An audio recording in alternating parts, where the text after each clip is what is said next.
Hello.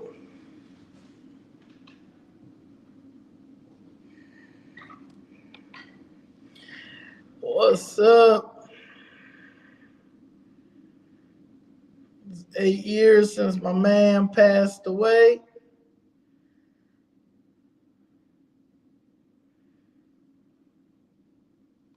Eight years. A lot of people always ask me about him. So I'm going to briefly talk about him. I'm not going to stay on here for a very, very long time because I get emotional.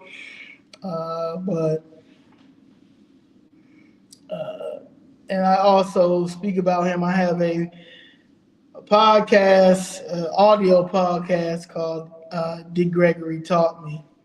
And the first episode, I speak about how I met Dick Gregory. And then the last episode I did, I briefly speak about Dick Gregory when it comes to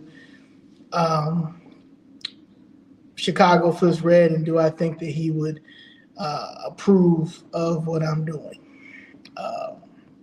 But today I honor the life and legacy of Dick Gregory. Working with him was one of the greatest experiences of my life. Managing shows, traveling, and learning from him daily. He wasn't just a comedian. He was a fearless truth teller, a teacher, and a warrior for justice who dedicated his life to exposing corruption and uplifting our people. I carry his lessons with me every day. His voice still guides me in this fight, and his spirit reminds me that discipline, integrity, and courage are non-negotiable. Rest in power, Mr. Gregory. Your work lives on through us. Yes, it does. It definitely does. When I first, Mr. Gregory passed away, I actually, the day that Mr. Gregory passed away, I actually was in New Orleans. I was in New Orleans with some friends at the time, and I was actually talking to like a brother of mine. His name is G. He called me to ask me how was Mr. Gregory holding up, because Mr. Gregory was in the hospital already, and we were just having just regular small talk, stuff like that. And as soon as we got off the phone, I'll say like, I don't know, maybe like 10 minutes later, he sends me a text message, and he was like, "I'm so sorry." And then my phone started like blowing up. Everybody started calling me, text messages. And so I'm like, I go online and I say, Dick Gregory passed away. And I'm like, oh man,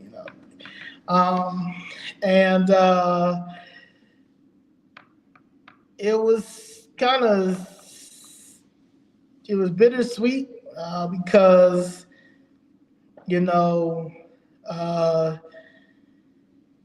he told me a lot. He told me he was going to be living till he was 103 years old. And I did believe that he was going to live for 103 years old. I think when connections are torn apart due to people's greed and hate, it messes up a rhythm that me and Mr. Gregory had. And Mr. Gregory used to always say that the universal God is the only person that he answers to, and the universal God and him have a relationship that no other person can have. And that now with what I'm going through and what I definitely understand that. And I know that he's here with me with this fight. People always ask me too, what do you think about him will he be okay with you doing Chicago Foods Red? I'm like, in Chicago? Hell yeah. Do y'all know his, do y'all know his history in Chicago?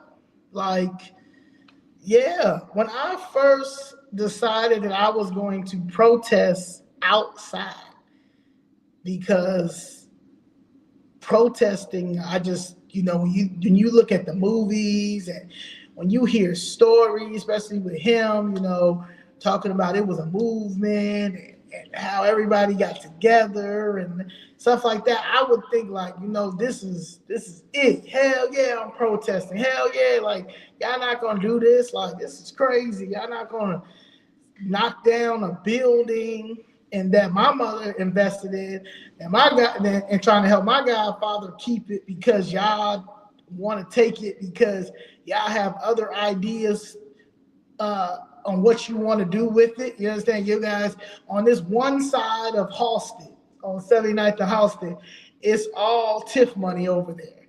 Y'all already done took 6 of my godfather lots and put a save a lot on there, and he's not getting paid for it.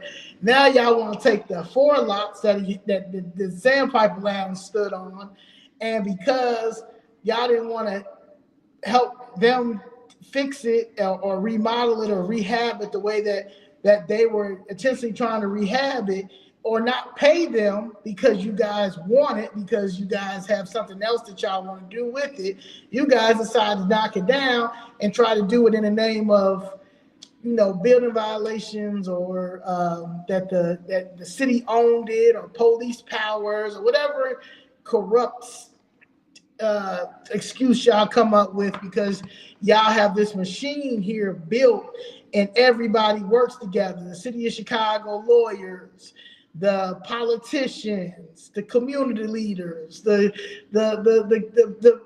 pastors, the priests, all of them, all the employees, everybody takes an oath to this corrupt machine in Chicago. And when it comes to our community, we are so messed up with sticking together. It always has to be more to the situation, more to the issue. Like, nah, they just wanted it because of it being in a TIF zone. And they had their affordable housing idea that they were going to do. But my mother's affordable housing idea was not their idea, because they don't want nobody else to eat.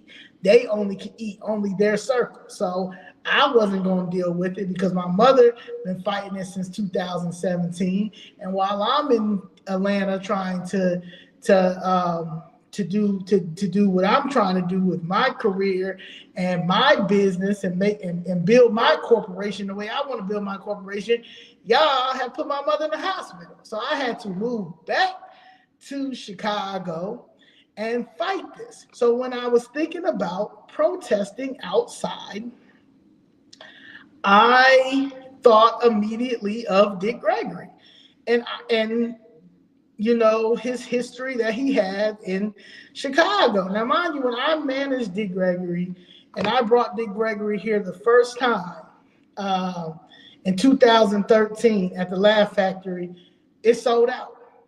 It was completely wrapped around. I mean, it was sold out. I didn't realize how big of a person he was in this city, because I didn't do my homework. So from there, every time I would bring him to Chicago, it would be packed. Everybody would be there. God rest his soul, Herman Roberts would come through. The dude, one of the guys who was one of the CEOs of Sears, one of the most racist people. He said it. He said, I used to be one of the racist people until I met Dick Gregory. This was one of the heirs of the Sears and Roebuck. He came out. Everybody came out to see Dick Gregory. Jonathan Jackson, bitch ass, came out to see Dick Gregory. Now, his father was never allowed to come, and Mr. Gregory made that very, very, very clear. Now, at that time, I did not understand, but now I understand. So when I go out there and I protest, not only am I protesting for myself and my godfather, for them pandering to Jesse Jackson and his sons, pandering in the Sandpiper Lounge for votes. I also protest on behalf of Dick Gregory, who also is in the Shakedown book about Jesse Jackson. So Mr. Gregory could not stand Jesse Jackson. And it makes all of the sense every time you think about it, because this is just this city is just messed up. And the fact that y'all pay so much homage to a bitch ass nigga by the name of Jesse Jackson and Jesse Jackson Jr. and Jonathan Jackson and Yusef Jackson and any of them other Jackson kids is crazy. It's absolutely insane. But when I first decided I was going to go protest, I had reached out to Alicia Garza. Alicia Garza, one of the founding members of Black Lives Matter. And I asked her, what does she think about me protesting? Now, she told me that I'm gonna need hundreds of people to be out there with me. Now, she did not tell me that the hundreds of people that I would have to be out there, be there with me, I would have to pay for them. I did not know this, okay? I didn't understand any of this, but then I had to go back to my talks with Mr. Gregory and stuff like that, and then going back to many videos that are out here that anybody can see and look at and hear, is that these protesters are paid, and they are, and everybody knows that. So no, I was not going to have hundreds of people down there with me. So when I looked up to make sure that I could not get arrested for protesting in front of City Hall, I went to the ACLU website, and it happened to have Dick Gregory's name right there, and his lawsuit that he had. The court overturned a conviction of disorderly conduct against Dick Gregory and others who picketed Chicago Mayor Daley. When disorder is created by a hostile audience, peaceful demonstrators cannot be arrested because of a heckler's veto. And Dick Gregory is famous for saying that we're starting here at the Snake's Pit, which was the City Hall, and we are going to march. We're going to march and protest to the Snake's house, which was Daley's house. And that is what made me solidify, hell yeah, I'm going to protest down at City Hall. And I did for 17 weeks until I was asked to, until I was told, not even told, but asked by Miss Jessica Jackson and George Blakemore to come inside and start airing my grievances out on that mic. So that is why I started going inside. But my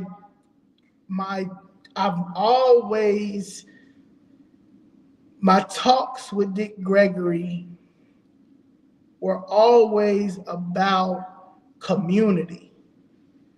We don't care about community. We don't care about each other.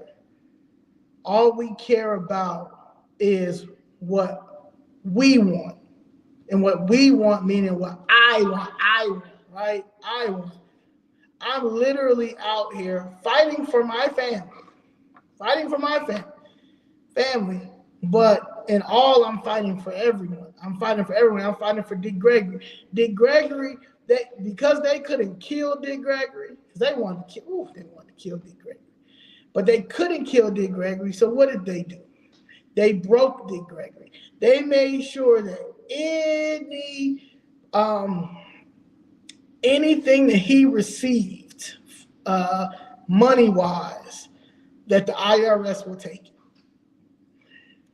A couple of weeks before he went to the hospital, he was given a check, a 6-figure check from a book deal, if I'm not mistaken, either a book deal or something with a movie deal. But anyway, he received the advance. As soon as he goes into the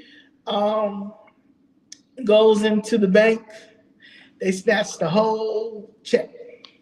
They say, "I'm sorry, Mr. Gregory, but," and he did it on purpose. He did it on purpose to know that this is just how pathetic it is. Y'all took every time he had any type of money, y'all would take it. And I know that because when he started getting booked a lot in 2015 and like 16, like 2015 and 16, we was gone. There was a check from one of the comedy clubs, and the Christian Gregory, which is Dick Gregory's son, shout out to Christian.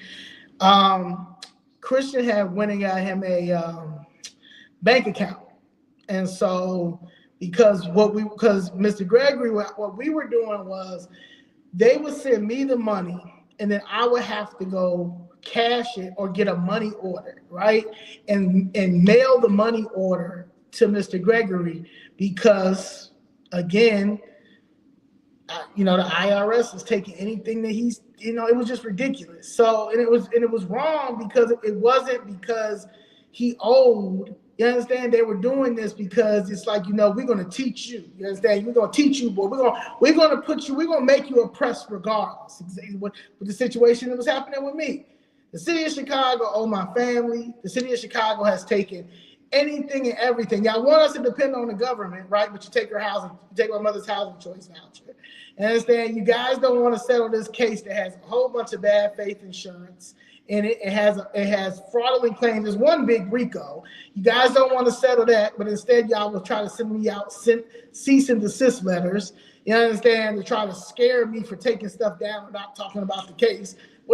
No, take me to court so I can prove to y'all that y'all are lying, so then I can sue you for trying to for wrongfully trying to say I defamed you. You don't want to do that. So you're just going to keep trying to stall. So that's what the government does. And so the government did that to Dick Gregory. Dick Gregory is like, all right, well, we can't get you on no crazy stuff. You understand? We can't embarrass your legacy out here. We can't embarrass your wife. We can't embarrass your children. So what we'll do is we'll break you.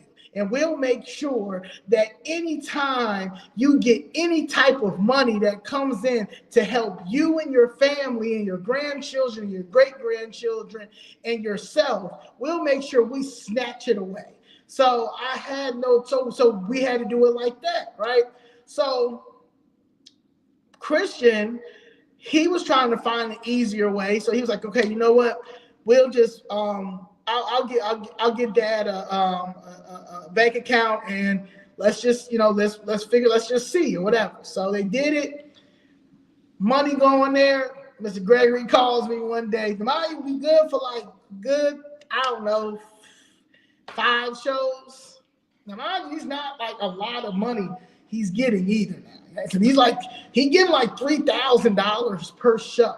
You understand what I'm saying? So it's not a lot of money for these people, for the IRS to just be snatching. You understand what I'm saying? So he's getting this money, and I remember he called me, and he's like, every time he calls, he says, God bless. He's like, God bless. That's why I always say God bless. Sometimes if I'm talking to you or you call me, and I always say God bless, I get that from Dick Gregory. So he'll say, God bless. I say, God bless, Mr. Gregory. And he says, baby, they done got me. And I'm like, what you mean? He like, they done took the money out the account. I said, who? He like, IRS. I said, damn. And I said, so then we had to go back to square one again. See what I'm saying? Like, it's like, damn. It's like, so that it was just to the point that it was just getting, it was, it's sad, but you got to make some type of joke or light out of it, because it's like the government ain't shit. Like, we're literally sponsoring the government. Like, our tax dollar is sponsoring the government. Our hard labor, the first 250 years, our ancestors, built this country, and y'all got it off of free labor, and y'all still fucking with us. Anybody that speaks out or speaks the uncomfortable truth on the government, they try to slay you and punish you, and the people who work for this very same government don't say nothing or don't do nothing because they can't. Because what are they doing? They taking an oath to the government. Understand? So that was his thing. They were going to break him like that. Hoover, the FBI director. Well, I don't even know why that building is named after Hoover. Like that needs to be that. Honestly, that they need to take that. Anybody want to take something down? Take some names down. That the FBI building should not be named after Hoover. Hoover was a fucking animal. He was terrible. He was a racist. He was an in the closet racist, cross-dresser racist. All that, everything that y'all be trying to put on our people. He was a freaky. He was just as freaky. You understand? But he white. You don't want to put too much pressure on him. So he always talked about community. He always would say stuff like, if we would be more like the Jewish community and really stick together, or more of like the Hispanic community, stick together. You understand? We would be all right, but we cannot do that. We can't do it. We will always try to find something wrong, and or when you call out the BS after you try to find a solution or try to make things right without really putting you out there like that, then it's, why would you do that? Or, you understand, we always trying to out somebody. Y'all motherfuckers think that they can just do anything to you, and then you're not supposed to say anything, and then when you try to, because y'all wouldn't do it to the white man, y'all wouldn't do it to the Hispanic. That's the situation with my house, with the situation with my housing, and the situation with my family's commercial building. If that would have been in a white neighborhood, y'all would have never did what y'all did. Never. If that would have been in Chinatown, y'all would have never did what you did. When y'all tried to do something in Chinatown, Mike Madigan got charged. So at the end of the day, y'all know not to play with Chinatown. Y'all didn't do that. Y'all didn't do that and y'all wouldn't do that in Pilsen right now. Brian Cito Lopez is pushing to put $1 billion of TIF money in Pilsen because he needs that money to start stealing and moving in people out and stuff. Because at the end of the day, he's Ecuadorian. He don't care about Mexicans. He don't care about the Mexican the culture over there. These people do not care about culture. They don't care about community. They care about they're greedy. They're liars. They're criminals. They're everything that they try to say that Trump is. Everything that they try to say Trump is, that he's exactly that. So I feel like when people always say, well, would Dick Gregory be upset with what you're doing? Nah, he would not. He would see. These people, you gotta play. You can't be you. This is not a friendly government, like he says. He said, I wouldn't mind paying taxes if I knew it was going to a friendly America. If it was going to a friendly country, yeah. You can't. This is not be the bigger person when it comes to going up against the government. No. No, absolutely not. He would definitely understand. That's just like there's a video that people always post. The Malcolm X says that these celebrities and entertainers are puppets. And he says Mr. Gregory's name. Now, if you look at the year that he said that and what Dick Gregory did after that, and plenty of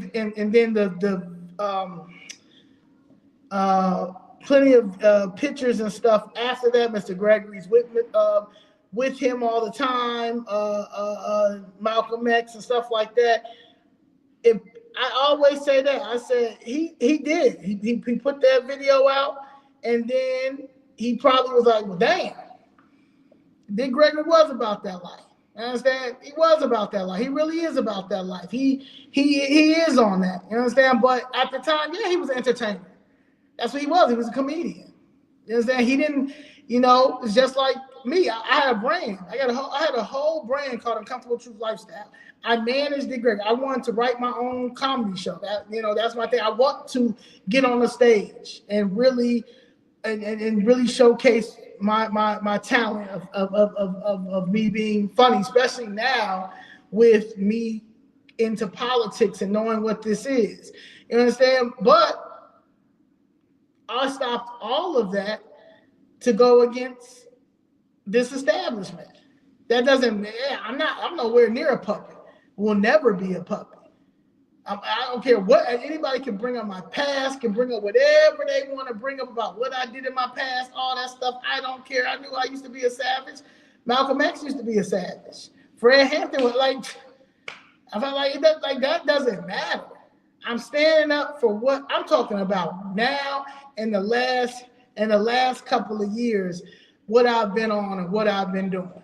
And I've been moving righteous, and I'm going to continue to move righteous. And there is nothing that you can bring up or try to stop me from what I'm trying to do, because all I'm trying to do is get justice for my family and make sure that our communities get all of the resources that they were allocated, and is allocated in these budgets that that the city and state put out with our statistics of how blighted our areas are. So they get the money from the federal government, but the money never trickles down to our communities, and it don't trickle down to our communities because no one is demanding for forensic audits. We can sit here and talk about the racism. We can sit here and talk about it's systematic. We can sit here and talk about it's the white man. We can sit here and talk about it's the cops. But nobody is sitting here talking about economically, where is all the money that they get for these blighted areas that I sit and watch for years, but for the last 2 years. But if you go back and look at from the 80s, especially the 80s, when the crack epidemic hit and the mass incarcerations hit, all that, how much millions, it's probably billions now if you look at how much the dollar was worth back in those days worth now, that never made it to our communities. So that's where I feel like with Mr. Gregory's wisdom, the things that he's taught me, the lessons that I'm still learning when I go back and look at old videos of Mr. Gregory, when I listen to old lectures that Mr. Gregory did at plenty of these colleges back in the day, and we pull up with these forensic audits and getting these people, these independent audits and stuff like that, I think that we got it. You understand? We got it. So when people come to me about, well, we got to change this, we got to change that. If that's what you believe we got to change, then do it. Then do it. But I'm not going to stop when I got my foot on the city's neck. When I say I got my foot on the city neck, me and Mr. Gregory got our foot. He helping me too. He helping me too as well, because they did him dirty. They did him dirty. Okay, this government did him dirty. So I know the power that I have. I know the power that my ancestors have given me. I know the power that Dick Gregory has given me. And I am for community, because that is everything that he always talked about. If we would be more like these other communities, from the Jewish community to these foreign communities that come over here and set up shop in our communities, set up shop in our country, and get everything they want, while y'all are fighting for everything outside of the country.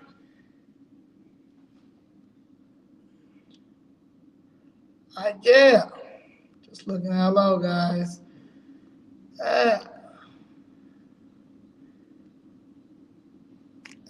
So, everybody has their has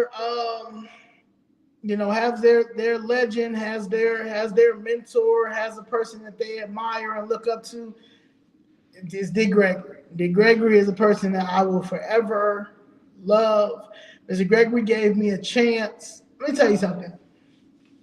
When I was doing my 1 year anniversary of trying to figure out who did I want to pick for a headliner, it was between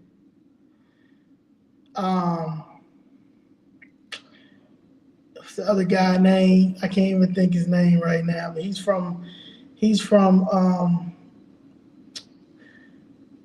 Chicago too. Let me see.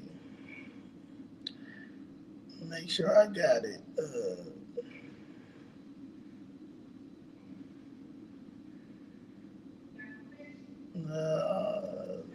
He was in a House Party 3. Let me see what his name was. Hold on.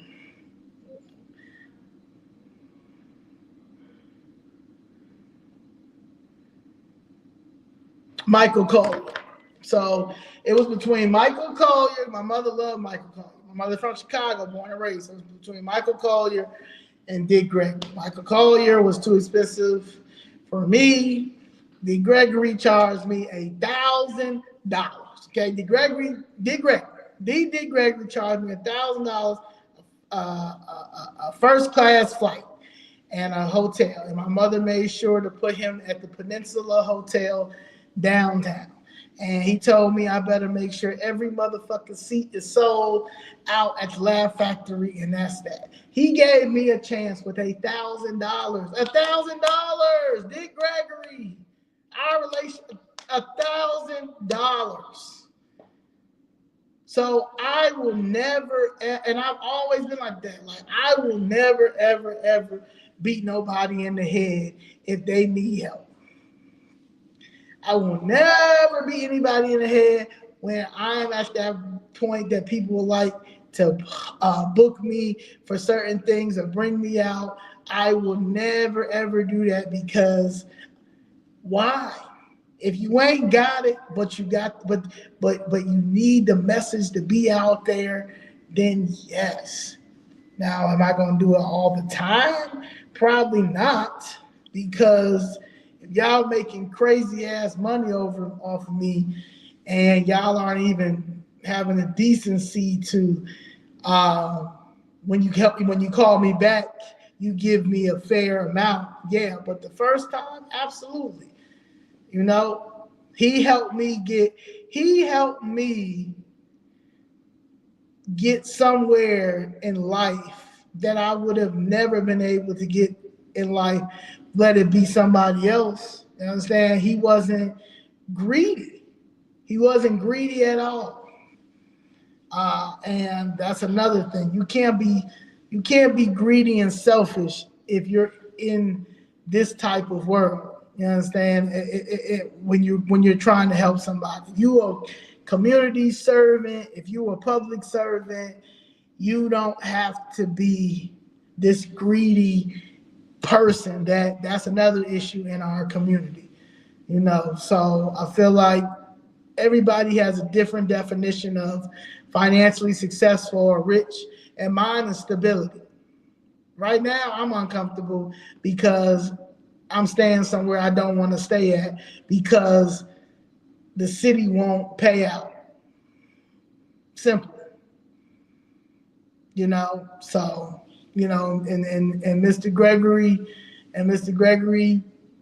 at a time in life, I was able to employ so many people.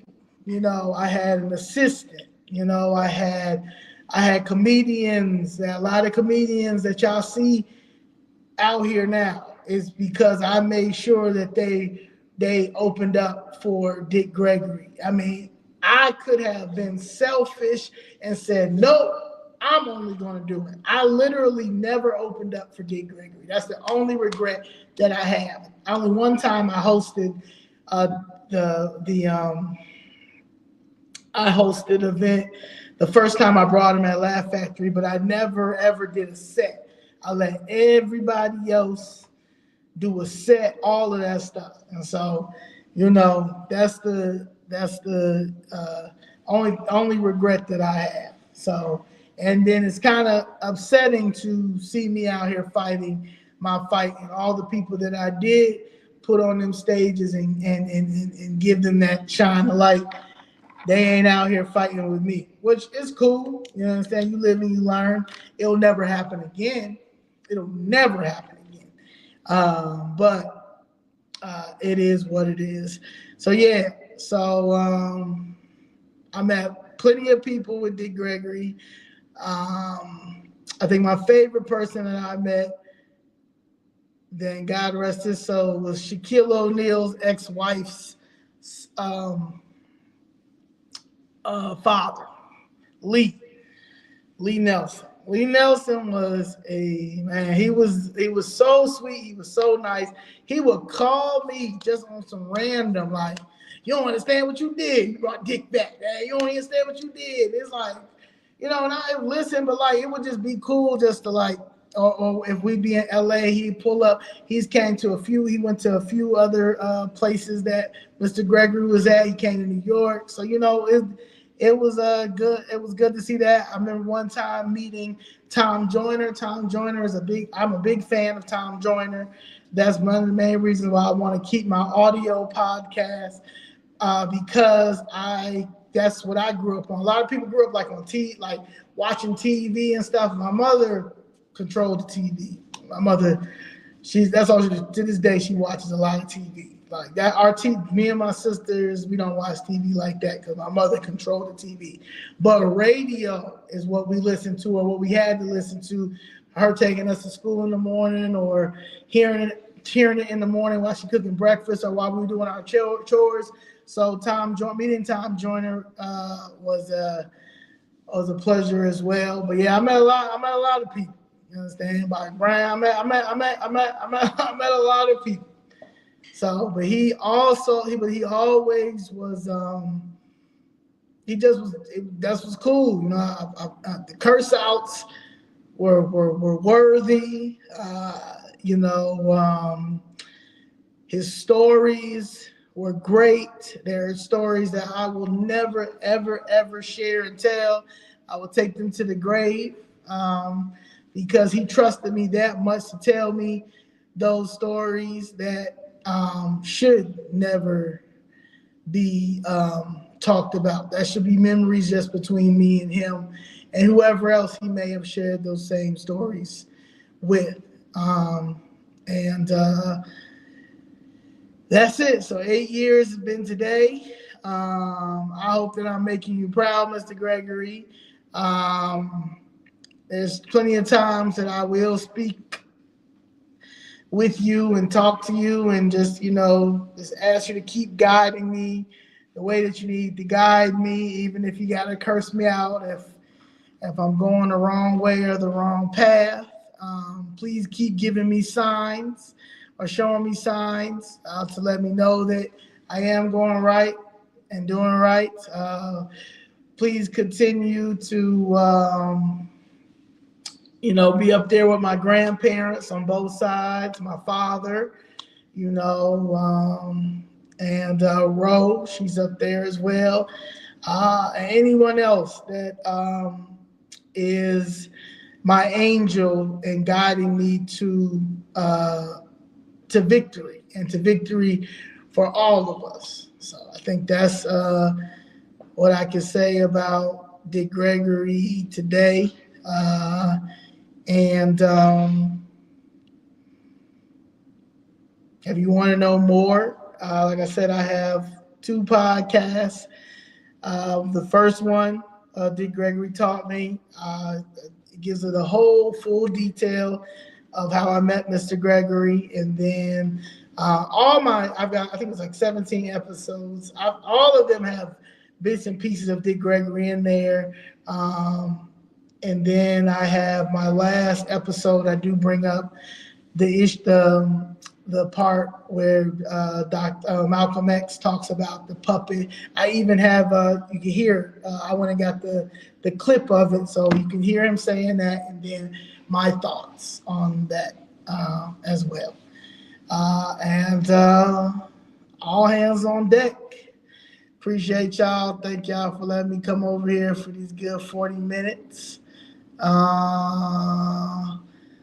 And eat good, you know what I'm saying? Like, only thing, that's one thing, you know, Mr. Gregory did say this: if you want to lose weight fast, he says go on a soup diet, broth diet. He said do that. So, and I still have yet to try it out. So I gotta try the soup diet out. And I said I will. Once I get stable and get everything I need together and all that stuff, and I'll be able to do all those diets, and then these smoothie diets, and then that, you understand? He had the Bohemian diet. He lost a lot of weight. You understand? He helped a lot of people lose a lot of weight. You understand? He was the master of all things. Oh, and one other thing he did tell me is that once you get on, he said, don't ever get on blood pressure medicine. He said, once you get on blood pressure medicine, you'll never be able to get off. And so that was one of his things he said about that. And then there's one book I'll share that another time. But yeah, he does say that. So he said, you know, so I do feel like you got to eat better. You need, I know it's some other ways to get your blood pressure down. I know with us, we can heal ourselves a lot, but he did say that. So, but yeah. But he's a legend. He's a legend. He was a cool legend. He's a funny legend, and he will always live with me. Like his legacy will definitely live on, and it will continue to live on. And everybody, we're all human, and then we don't have all the answers, but I feel like our legends and our ancestors all have enough stories and advice and gems that if we all put them together, we can control the narrative of this government that we sponsor with our tax dollars, because it's more of us than them. And honestly, the real old supremacy that a lot of our elders still have PTSD with and stuff like that are dying out. So right now is an economic battle that we have to fight. We'll deal with the racism when we get to the racism part. We'll deal with the reparation argument when it's time for the reparation argument. But right now, you're dealing with a bunch of thieves that are in our government, and a lot of foreigners that are in our government that's anti-American, that's controlling everything. And we cannot continue to have that happen. And Dick Gregory, I promise you, if he was here to this right now, he would probably be just shocked on how the tables have turned and what's next. You understand? So I think that's the main thing. A lot of people say, capitalism is not the way, and he also was a person that was anti-capitalist. But baby, that's one thing me and him I gotta disagree with, because I need my money. I need my money so I can be able to. The more money that I have, the more money that I can help our community, and the less fortunate when it comes to certain things and creating jobs. We don't create. No, we have all these answers, but we have all these answers telling people what they need to do, how they need to do it, all this stuff, but we don't care about ourselves at all. And that is crazy. Like we'll point the finger at each other, saying we don't know how to do this, saying we don't know how to do that. Then we'll be like, well, why don't you help me with it? Or why don't you give me a chance? Oh, I ain't doing all that now. I ain't doing all that now. It's like, just shut the fuck up. That's how I feel about these people giving me political advice out here. So you need to do it like this. You need to do it like that. Why don't you run for office? Nah, I ain't doing all that now. I ain't gonna run for office. Like, what? Just shut the fuck up. Like Mr. Gregory. Mr. Gregory ran for the mayor and he ran for the president of the United States. Okay, and I say this all the time, and I want to say this too while I'm here. If America, if this country was ready to go independent, because I hear this all the time. Well, the Democrats ain't shit, the Republicans ain't shit. Okay, but for 40 years, y'all gave the Democrats y'all vote. And y'all will still give the Democrats y'all vote before y'all try before y'all try the Republicans. Y'all will. The Democrats for 40 years have showed you they have nothing for us. They've taken everything out of our communities, and they doubled down when they let Jim Crow Joe Biden, bring in 20 million people and give them $400 billion in resources. But y'all still will sit here and say that the Republican Party don't mean us no good. Bet. Okay, we'll go with that. All right. Now, when Dick Gregory was at his height and he ran for the president of the United States and he ran for mayor as independent, no one did not back him. No one did not back that independent candidate. And at that time, we had everything. We was at the height of affirmative action. We was height of the civil rights movement. We was height with the Black Panthers. We had everything. We had everything that we need to protect him to go independent. And y'all didn't do it at that time. What makes you think that it's time to do it right now when y'all can't even go down to y'all city hall or y'all committee meetings and look at how much money they laundering? Y'all won't even get into politics. Y'all will say stuff like, I just can't do politics. Well, politics is doing you. If y'all really wanted to go independent, at the time of the Fred Hampton shooting, at the time of when they got Assata Shakur, all that, you had people. We had the best food at that time. We had Muhammad Ali. We had all of the Jim Brown, all of those actors and actors and singers and people that was rallying. Look what Muhammad Ali did. Muhammad Ali went to jail. I'm not going to go fight in the war. Like I'm saying, like you had they was on their militant shit. Like absolutely not. And y'all did not. Where was Jesse Jackson trying to get in as a Democrat? Now you see what I'm saying? Nobody stood with Dick Gregory or anybody with Dick Gregory that was running for president of the United States and running for the mayor of Chicago. Nobody. As the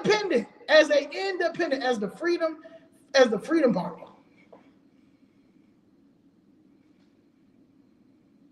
At all. So trying to convince me what I need to do is crazy as hell.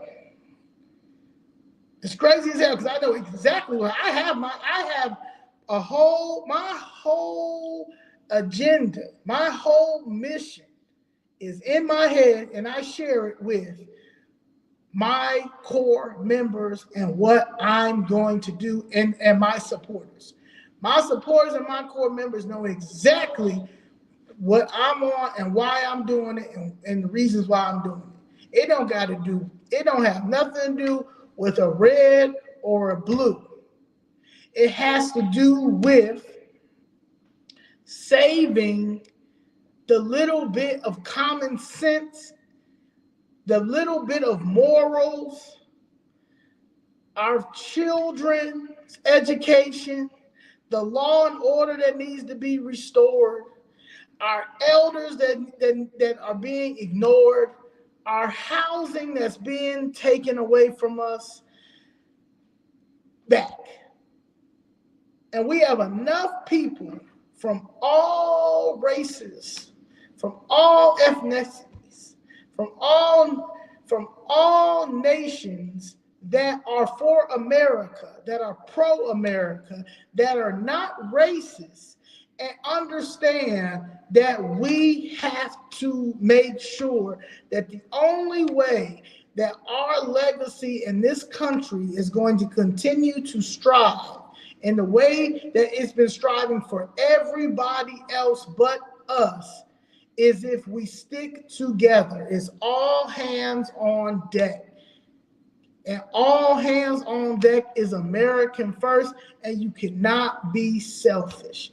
And if you are selfish, or you have that selfish, if you on that selfish agenda, or always want to complain about this being this being that being that, and don't contribute shit, then you are part of the fucking problem. And then that's where it goes back to Dick Gregory always telling me, save yourself, because he was this person that had everything: the money, the power, the heart, the brain, he had the audience, and y'all still disappointed my man.